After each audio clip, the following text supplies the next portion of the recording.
স্বাগত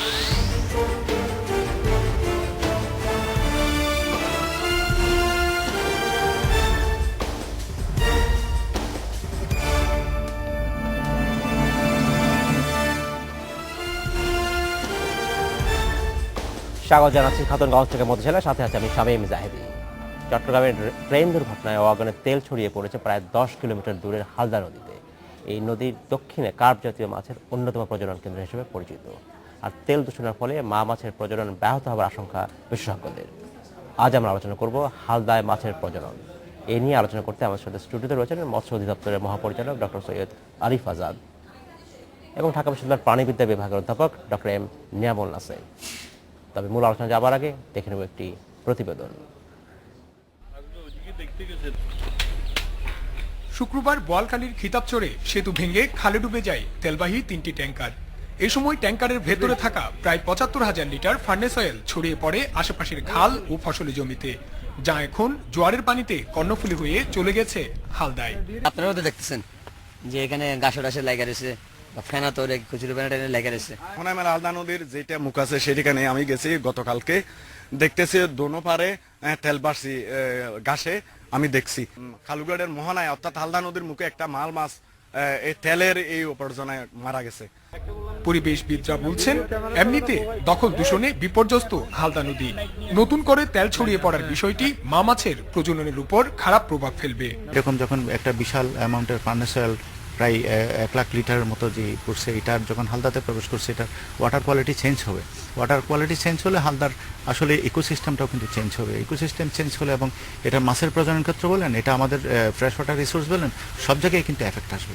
কার্প জাতীয় মাছগুলো এফেক্টেড হবে এবং খুব দ্রুত নয়, ধীরে ধীরে এখানে ফ্লোরা ফাউনাগুলো আক্রান্ত হবে। সূর্যের আলোর সাথে পানির সম্পর্কটা বিঘ্নিত হবে পানির এই তেলের স্তরের কারণে। জেলা প্রশাসন বলছে তেল সরানোর কাজ করছেন তারা। খুব পাতলা লেয়ার তেলের, খুব বেশি ডিপ লেয়ার না, পাতলা লেয়ার করতেছে। এইটা যদি আমরা একটু তুলে ফেলতে পারি তাহলে খুব বেশি ক্ষতি হবে বলে মনে করি না। তবে আমরা হালদাকে আমরা দূষিত হইতে দেবো না, ইনশাল্লাহ সেই জন্য যা করা লাগে আমরা করব। গতকাল রাত থেকে চলা অবিরাম বৃষ্টি আর পাহাড়ি ঢলে এখন হালদার পানিতে অনেকটাই কমে গেছে তেলের প্রবাহ।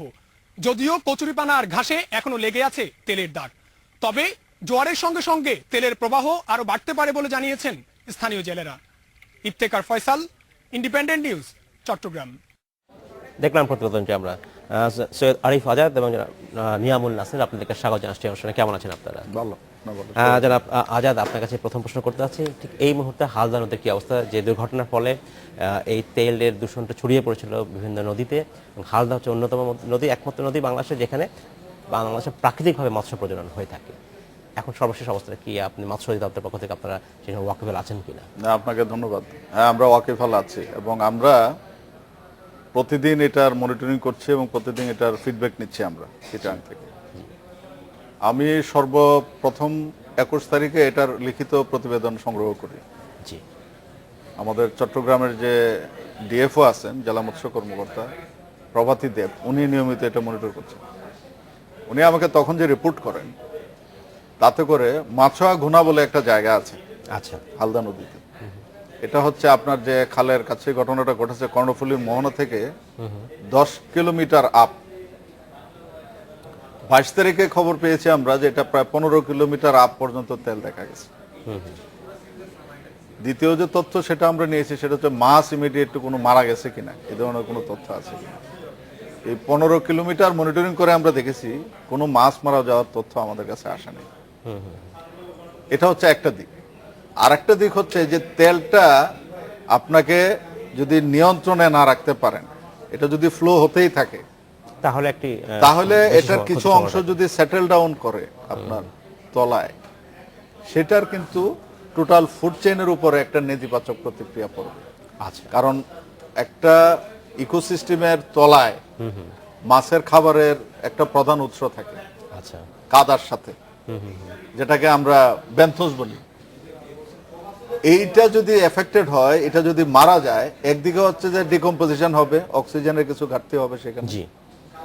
দ্বিতীয়ত হচ্ছে এগুলা খেয়ে যারা আপনার বড় হয়, আপনার ব্যান্থোস খাবে হয়তো তার উপর স্তরের প্রাণী, সেইটাকে খাবে মাছ। এই যে চেইনটা, ফুড চেইনটা, এটা ব্যাহত হতে পারে। আচ্ছা আচ্ছা। এটা সম্ভাবনাকে উড়িয়ে দেওয়া যায় না। এবং সেটা হলে পরে আমাদের বাংলাদেশের রুই জাতীয় মাছের একমাত্র প্রজনন কেন্দ্র হচ্ছে হালদা। কাজে এটা সেটা এটা ক্ষতিগ্রস্ত আমাদের এই হবে। ঝুঁকির মুখে ফেলতে পারে।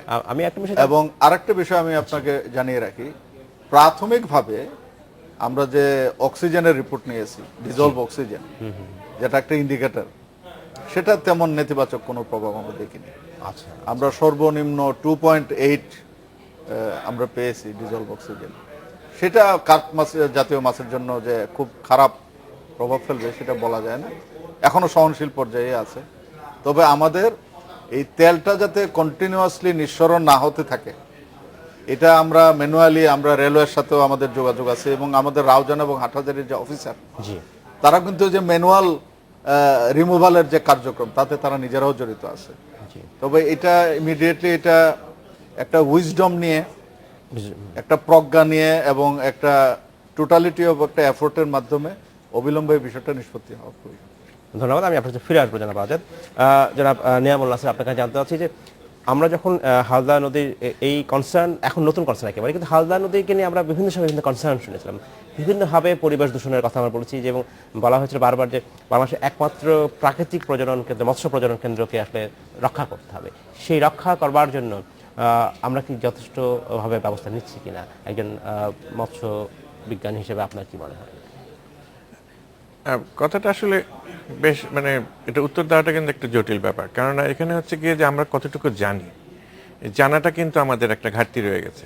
জি, বিশেষ করে যদিও এটা প্রজনন ক্ষেত্র মানে একটা ক্ষেত্র আমাদের একমাত্র, কিন্তু এর নিচে যে কর্ণফুলী এস্টুয়ারির যে সামগ্রিক যে ইকোসিস্টেমটা, এটা কিন্তু আমাদের কাছে ঠিক সেভাবে জানা নেই।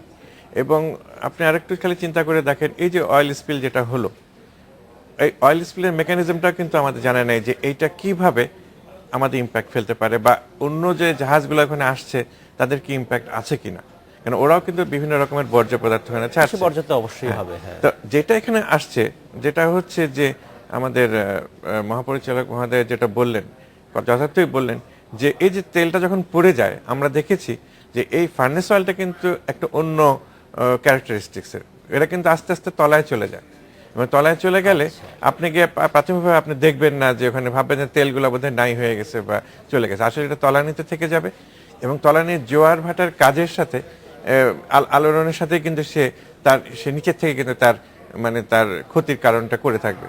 এবং যথার্থই যে এটা যখন আমাদের প্রজনন ক্ষেত্রে ঢুকছে, এটা আমাদের একটা ক্ষতি করতে পারে, যেমন মাছের খাবার। আরেকটা জিনিস আমি অ্যাড করতে চাচ্ছি, যে এই হাইড্রোকার্বনগুলো কিন্তু সাধারণত মাছের বা জলজ প্রাণীর কিন্তু ওদের কিন্তু সেক্স পরিবর্তনের একটা সহায়ক ভূমিকা পালন করে। এগুলো অনেক দেশে, পৃথিবীর অনেক গবেষণার মধ্যে আছে, যে গবেষণা বাংলাদেশে এখনো হয়নি। সেখানে দেখা যায় যে এই মাছের যদি সেক্স পরিবর্তন হয়, তাহলে প্রজননের একটা ব্যাপক সম্ভাবনা ঘটতে পারে, কারণ তাদের ওই সেক্সিংটা চেঞ্জ হয় হাইড্রোকার্বনের কারণে, এটাকে ইম্পোসেক্স বলে। আচ্ছা, এগুলা ব্যাপারে কিন্তু আমাদের কোনো ধারণা নেই, বা কি হচ্ছে বা হতে যাচ্ছে ওখানে, এগুলা নিয়ে ব্যাপকভাবে আমাদের দেখা উচিত, দেখে আমাদের পরবর্তী আমাদের মানে ধন্যবাদ ডক্টর নাসির, আপনাকে ধন্যবাদ। জনাব আজাদ, আপনার কাছে জানতে চাচ্ছি যে আপনি বলছিলেন যে প্রাথমিক আপনারা এক ধরনের সমীক্ষা করেছেন, স্টাডি করেছেন, এর ফলে ক্ষতি আসলে কতখানি হয়েছে, এটা লং টার্ম একটা ইম্প্যাক্ট অ্যাসেসমেন্ট কি আপনারা করবেন, বা সেটা কি অবস্থা? আপনার একটা সুসংবাদ হচ্ছে যে ইতিমধ্যেই জি, মন্ত্রণালয়ের পক্ষ থেকে এখানে একটা স্টাডি হচ্ছে। আচ্ছা, টোটাল ইকোসিস্টেম অফ হালদার, flow of the river, okay, environmental ফ্লোটা ঠিক রাখার জন্য এটা ইকোসিস্টেমের যত ধরনের স্টাডি, বায়োলজিক্যাল, ফোনা এবং ফ্লোরা, মানে জীব এবং প্রাণীর, এটা একটা কম্প্রিহেনসিভ স্টাডি ইতিমধ্যে শুরু করা হয়েছে। এই স্টাডির ভিতরেই তারা দেখবেন, এবং বিএফআরআই কে এই দায়িত্বটা দেওয়া হয়েছে, বাংলাদেশ মৎস্য গবেষণা ইনস্টিটিউটকে। আচ্ছা, তারা এই আপনার বায়োকেমিক্যাল এবং বায়োলজিক্যাল যে কম্পোনেন্টগুলো আছে, সেগুলার কি দীর্ঘস্থায়ী কোনো প্রভাব পড়ছে কিনা, এটা আশা করি আমরা এই স্টাডিতে উঠে আসবে। আচ্ছা, এটা ইতিমধ্যে এই সমীক্ষার কার্যক্রম চলমান রয়েছে। এবং এই কার্যক্রমের সাথে কারা কারা জড়িত রয়েছে? আপনি যেটা বলছেন এখানে যে আমাদের BFRI বলছেন, বাংলাদেশ কৃষি মৎস্য গবেষণা ইনস্টিটিউটের বলছেন। বিজ্ঞানীরা আছেন, আচ্ছা, এখানে বুয়েটের বিজ্ঞানীরা আছেন, পানি বিশেষজ্ঞ আছেন, আচ্ছা, এবং আপনার প্রাইভেট সেক্টরের লোকজন আছেন যারা সিভিল সোসাইটিতে কাজ করেন, কিন্তু বিজ্ঞানী, তারা বিজ্ঞানী, সেটি। হ্যাঁ। যারা পরিবেশ বিজ্ঞানী, আপনার হাইড্রোগ্রাফির জ্ঞান রাখেন এবং বায়োলজির জ্ঞান রাখেন, এরকম সবাই একটা টিমটা একটা এই কমপ্লিট স্টাডিটা টিম করা হয়েছে। কবে শেষ হবে এবং ফলাফল এটা কবে জানা যেতে 1 পারে? বছর সময় লাগবে আশা করা যায়। আচ্ছা, এবং 1 বছর পরে হয়তো ফলাফলটা আমরা জানতে ফলাফলটা পারবো। আমরা জানতে পারবো। এবং আশা করি যে আমরা যেটা হয় যে যখন এই জাতীয় কোনো স্টাডি হয়ে থাকে তারপরে যে অ্যাকশন প্ল্যানটা হয় সেটা হয়তো কখনো কখনো কার্যকরভাবে অনুসরণ করা হয় না, কিন্তু হালদার ক্ষেত্রে অনুসরণ করা হবে, এটাই আশা করি আমরা। ডক্টর নিয়ামুল হাসান, আপনার কি মনে হয় যে এরপরে যেটা হয় আমাদের দেশে, যে এরপরে যেটা আমরা প্রায় দেখি যে ফান্ড শর্টেজ বা কার্যকরভাবে অ্যাকশন প্ল্যানগুলো গ্রহণ করা হয় না বাংলাদেশ বিভিন্ন প্রজেক্টের ক্ষেত্রে বলতে পারি, এক্ষেত্রে কি বিশেষ কোনো ব্যবস্থা আপনার কি মনে হয় আসতে পারে, সরকারের বাইরে থেকে কোনো উদ্যোগ নেওয়া যেতে পারে? আসলে ফান্ড শর্টেজ বলতে আমি আমি আমি এটা মনে করি না। আসলে ফান্ড শর্টেজ বলে কিছু না, আমাদের নিজস্ব যে আমাদের সরকারি যে প্রক্রিয়া আছে এখানে কিন্তু ভালোই গবেষণার জন্য ফান্ড দেওয়া হচ্ছে, যেমন আমাদের মহাপরিচালক মহোদয় বললেন, এটা একটা ভালো উদ্যোগ নেওয়া হয়েছে। আমি সরকারি ব্যবস্থাপনার বাইরে আর কোনো কিছু করা যেতে পারে কিনা? সরকার একটা যেটা হচ্ছে কোঅর্ডিনেশন, আপনি এখানে আমাদের এখনই কিন্তু সাবধান, এটা একটা সিগন্যাল অলরেডি কয়েকজনকে শ্যালা নদীতে হলো, তাই না, এই একই ফার্নেসওয়েল ইয়ে করার জন্য। এটা আবার দেখেন এখন এখানে ঘটলো, এই জিনিসগুলো কিন্তু একটা সিগন্যাল, এবং এই সিগন্যাল কথাটা এই জন্য আমি বলবো, দেখুন আমাদের ইলেকট্রিসিটির প্রয়োজন আছে, যার জন্যই তো এই দুই ক্ষেত্রেই কিন্তু ইলেকট্রিসিটির এই ফার্নেস অয়েল সাপ্লাই দেওয়াটা কিন্তু ইলেকট্রিসিটি ওই পাওয়ার স্টেশনে যাচ্ছিল, সেটাও লাগবে। আমাদের সাবধান হতে হবে, বা আমাদের চিন্তা করতে হবে যে আমি যে রাস্তা দিয়ে ওটাকে নিব সেই রাস্তাটা যেন সাবধান থাকে। তাহলে এখানে আপনার দেখেন রেলওয়ে, ওদের ভূমিকা ছিল, ওরা যখন ওখানে আগের যে রেলগাড়ি ওরা নিত তার থেকে যখন ফার্নেস অয়েলের যখন ওজন বেশি হয়েছে তখন কিন্তু চেয়ারটা নিতে পারেনি, আপনার ব্রিজটা ভেঙে গেছে। এই আবার ফার্নেস অয়েল যখন পড়তেছে এই সময় কি করা উচিত ছিল জানেন, ওই ক্যানেলের মুখে কিন্তু বালির বস্তা দিয়ে বন্ধ করে দেওয়া হচ্ছে, যেন ফ্লোটা যেন জোয়ার ভাটা যেন এর বাইরে থাকে, এরকম একটা ব্যবস্থা কিন্তু ইজিলি গ্রহণ করতে পারতো। ধন্যবাদ জনাব নাসির। আমাদের সময় হচ্ছে একটি বিরতিতে যাবার, আমাদের সময় হলো একটি বিরতিতে যাবার, ফিরছি শীঘ্রই, সাথেই থাকবেন।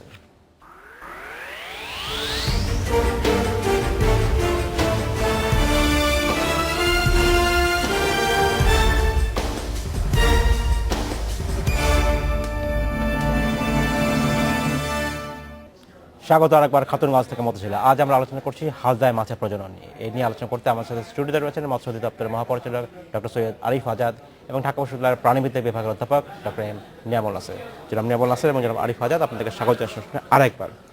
জনাব আজাদ, আপনার কাছে জানতে চাচ্ছি যে আমরা আলোচনা করছিলাম যে যে দুর্ঘটনা ঘটেছে, আমরা জানি এখনও সেই দুর্ঘটনা কবলিত ওয়াগনটা এখনও ওই খালের মধ্যে পড়ে আছে এবং সেখানে এখনও অনেক ফার্নেস অয়েল সংরক্ষিত রয়েছে।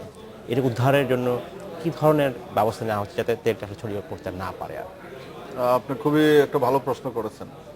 এখন দুটো বিষয়, একটা হচ্ছে যে রেল কর্তৃপক্ষের উপরে চাপ আছে এবং তাদের দায়িত্ব যে ওয়াগনটা সেখান থেকে উঠাতে হবে।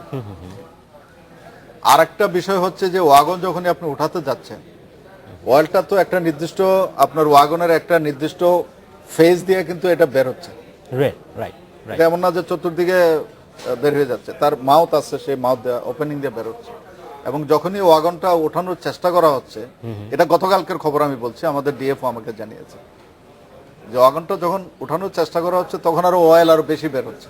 আচ্ছা আচ্ছা, এই জন্য আমরা সাজেশন দিয়েছি যে খালটা কিন্তু খুব বড় নয়, যে খালের আপনার এই দুর্ঘটনাটি ঘটেছে।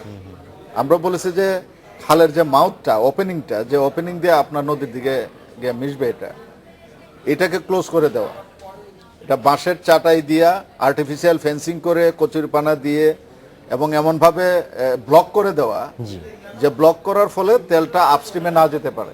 রাইট, আমরা বলেছি ওই কাজটা আগে করা হোক, করার পরে যেন ওয়াগনটা উত্তোলনের ব্যবস্থা না হয়, আদারওয়াইজ আপনার তেল আরো বেশি পড়ে যাবে। এবং আমরা তো ওয়াগন উদ্ধার হোক এটাও যেমন চাই, একই সাথে আমরা এটা চাই না যে আমার পরিবেশটা দূষিত হয়। এক্স্যাক্টলি, কারণ আমার তো প্রায়োরিটি হচ্ছে আমার মাছ, শুধু মাছ না, পুরো জীববৈচিত্র্যই আমাদের ম্যান্ডেটের মধ্যে পড়ে, আমাদের এটা দেখার দায়িত্ব আছে, কাজে আমরা সেটা অনুরোধ করছি এবং আমাদের লোকজন সহায়তাও করছে। এক্স্যাক্টলি, ধন্যবাদ। ডক্টর নিয়ামুল নাসির, আপনাকে জানতে চাচ্ছি, তেল আসলে পরিবহন করতেই হবে, কিন্তু কি করে একটা দুর্ঘটনা এড়ানো যায় সেই ব্যবস্থাগুলো কি আসলে আমাদেরকে পাশাপাশি দিতে হবে কি হবে? আসলে এটা একটা খুবই ইম্পর্টেন্ট একটা প্রশ্ন, যে আমাদের তো তেল বা আমাদের যে প্রয়োজনের, আমাদের বিভিন্ন জায়গায় বিভিন্ন রকমের এরকম ফ্লেমেবল জিনিস নেওয়া আসা করতে হবে, কিন্তু আমরা যে রাস্তাগুলো ব্যবহার করব সে রাস্তা বা সেই ট্র্যাক বা সেই জাহাজের পথগুলোকে কিন্তু আমাদের আগে থেকে কিন্তু একটা মনিটর করা প্রয়োজন। এবং মনিটর মানে এই এমনি আক্ষরিক ভাষায় নয়, Right. সচেতনভাবে মনিটর করা দরকার যে হ্যাঁ আমরা এই জায়গাটা নিলে পরে কোনো মানে ক্ষতি আছে কিনা বা ভয় আছে কিনা বা কোনো রিস্ক আছে কিনা। এই রিস্কের জন্য কিন্তু আমার যেটা মনে হয় আমাদের ইমিডিয়েটলি একটা রিস্ক অ্যাসেসমেন্ট একটা গ্রুপ থাকা উচিত, যেসব জায়গায় যারা বিশেষ করে এই পোর্ট এলাকাগুলো, যেখানে সুন্দরবনের মংলা পোর্ট হতে পারে, চিটাগং পোর্ট, এইসব জায়গায় রিস্ক অ্যাসেসমেন্ট একটা গ্রুপ থাকবে, তারা কিন্তু এই জিনিসগুলোকে কিন্তু তারা খতিয়ে দেখবেন। আরেকটা জিনিস আমার যেটা মনে হয় যে এনভায়রনমেন্টাল ইমপ্যাক্ট অ্যাসেসমেন্ট যেটা কিন্তু এখানে নাই, এটা কিন্তু রেগুলার সময় ধরেন 10 বছর বেশি বা 5 বছর পর পর কিন্তু এইসব জায়গায় করা উচিত, যে পরিবেশে বাড়ছে না বা কেন আমরা ওখানে ব্যবহার করছি, আমাদের অজান্তে কিন্তু অনেক জাহাজ এসে কিন্তু তাদের বিভিন্ন ময়লা ওখানে ফেলে দিচ্ছে। আমরা এখন দেখছি একটা চাক্ষুষভাবে যে একটা অয়েল ট্যাঙ্কার পড়ে গেছে, কিন্তু আপনার জাহাজের কিন্তু অনেক ময়লা আছে যেটা ওখানে ওরা ভিড় করছে। আমাদের এই ইম্পর্টেন্ট একটা হালদা নদীর পাশাপাশি বিদেশি জাহাজ, তারাও কিন্তু তাদের ময়লাগুলো এখানে লুকায় ফেলে দিয়েছে, চলে যায়। তো এই জিনিসগুলা কোনো ইম্প্যাক্ট ফেলছে কিনা বা কমে যাচ্ছে কিনা সেটাও দেখা দরকার। এবং তার সাথে যেটা করতে হবে, এনভায়রনমেন্টাল ম্যানেজমেন্ট প্ল্যান করতে হবে। এটা কিন্তু কোনো বিদেশি বা আমাদের দেশেই লোক আছে, আমাদের দেশের লোকদের দিয়েই একটা কমিটি, একটা সুন্দর সচেতন একটা কমিটি তৈরি করি কিন্তু এই কাজগুলোকে করা যায়। এবং আমার মনে হয় সেটাই আমার মনে হয় এটা ভালো হবে এবং এটাই দরকার।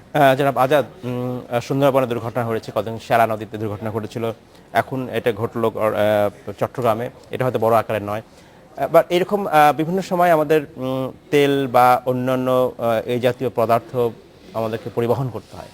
ওভারঅল আমরা আসলে কি এক ধরনের ব্যবস্থা নিতে পারি কিনা? আমি জানি এটা মৎস্য অধিদপ্তরের বা মৎস্য মন্ত্রণালয়ের একমাত্র একার পক্ষে সম্ভব নয়, এটা সরকারের একটা প্রত্যেক ডিপার্টমেন্টের সাথে একটা কোঅর্ডিনেশন দরকার।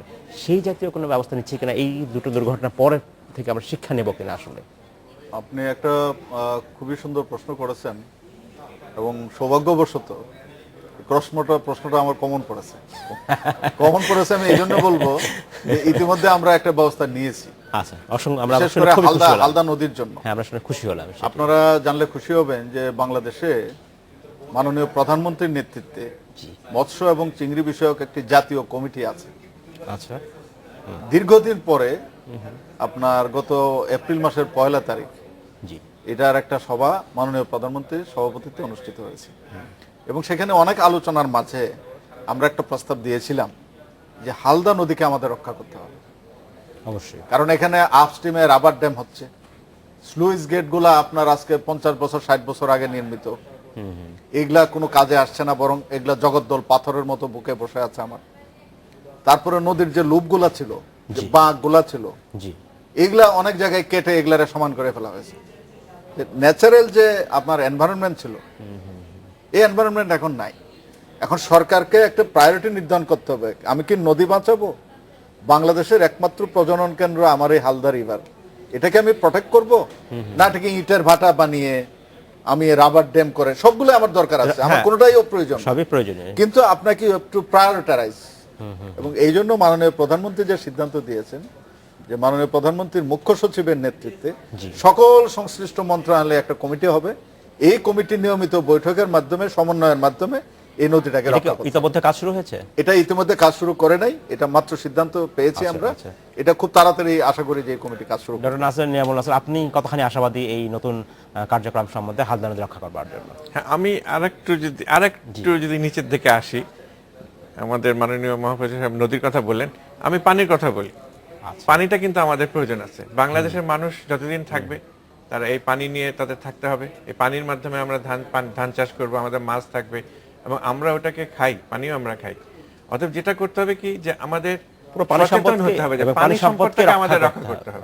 এবং এই রক্ষাটা কিন্তু আক্ষরিক ভাবে নয়, আমাদেরকে রিয়েল, যেমন আমরা আক্ষরিক ভাবে কেন বললাম, এটা আমার কাছে মাঝে মাঝে হাসি লাগে যে আমরা অনেক আন্দোলন করছি বুড়িগঙ্গা বাঁচাও, কিন্তু আমার যত ময়লা আমি বুড়িগঙ্গাতে ফেলে ফেলে পচায় ফেলতেছি। আমি সেটাই বলতেছি যে আমাদের সুন্দরভাবে দেশত্ববোধ সহকারে এগিয়ে আসতে হবে, হালদা বাঁচানোর জন্য পানি সম্পদটাকে রক্ষা করতে হবে এবং আমরা এর পরিবেশ রক্ষা করলে আমাদের ভবিষ্যৎ প্রজন্ম এই মাছগুলোকে দেখতে পাবে এবং এই মাছগুলো। জনাব নিয়ামুল নাসির, আপনাকে অসংখ্য ধন্যবাদ। জনাব সৈয়দ আরিফ আজাদ, আপনাকে অসংখ্য ধন্যবাদ। সময় শেষ করতে হচ্ছে, ভবিষ্যতে নিশ্চয়ই আমরা আবার কথা বলবো আপনার সাথে। এই ছিল আজকের মধ্যে খাতুনগঞ্জ থেকে মতো ছিল, আমাদের সাথেই থাকবেন, দেখা হবে আবারও।